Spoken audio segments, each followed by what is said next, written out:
আওয়ামী লীগের নামে বাংলাদেশে কেউ রাজনীতি করতে পারবে না বলে হুঁশিয়ারি উচ্চারণ করেছেন বিএনপির স্থায়ী কমিটির সদস্য সালাউদ্দিন আহমেদ। দুপুরে জাতীয় প্রেস ক্লাবে এক অনুষ্ঠানে একথা বলেন তিনি। অনুষ্ঠানে বিএনপি চেয়ারপারসন উপদেষ্টা অ্যাডভোকেট ফজলুর রহমান বলেন, আশ্রয়দাতাদের ভুলে গেছে জামায়াতে ইসলামী। সাব্বির রহমানের ক্যামেরায় কাউসার আহমেদের রিপোর্টে দেখুন বিস্তারিত। সমসাময়িক রাজনীতিতে জাতীয় ঐক্য এখন আলোচনার কেন্দ্রবিন্দু। সেই একই দাবিতে আঞ্চলিক সম্পাদক পরিষদ নামের সংগঠনটি জাতীয় ঐক্য বর্তমান বাস্তবতা শীর্ষক আলোচনা সভার আয়োজন করে।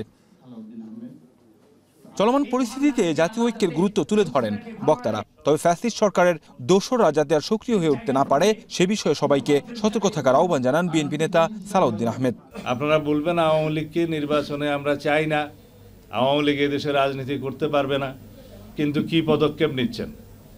আইনি কোনো পদক্ষেপ কি এই সরকার নিচ্ছে? না। আমরা বলেছিলাম সংবিধানের 47 অনুচ্ছেদ অনুসারে রাজনৈতিক সংগঠন হিসেবে আওয়ামী লীগের বিরুদ্ধে গণহত্যা এবং মানবতা বিরোধী অপরাধের জন্য বিচারের ব্যবস্থা করা হোক। উপদেষ্টা পরিষদ থেকে প্রশাসন সব জায়গায় শেখ হাসিনার দোসররা বহাল থাকলে সরকার সফল হবে না বলে মন্তব্য করেন বিএনপির এই নেতা। আমরা পরামর্শ দিয়েছিলাম, আপনি তাদেরকে বাদ দেন নাই। শেখ হাসিনার দোসররা প্রশাসনে আছে, সর্বোচ্চ পর্যায়ে আছে।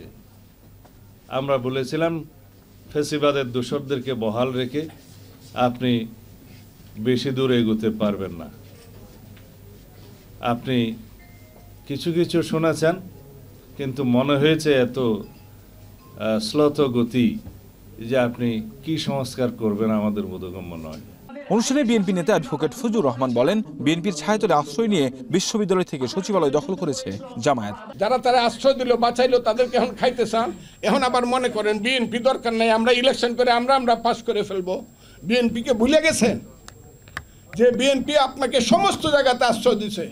গণহত্যা মানবতা বিরোধী অপরাধের জন্য আওয়ামী লীগকে সাংগঠনিকভাবে বিচারের আওতায় আনার দাবি জানান অন্য বক্তারা।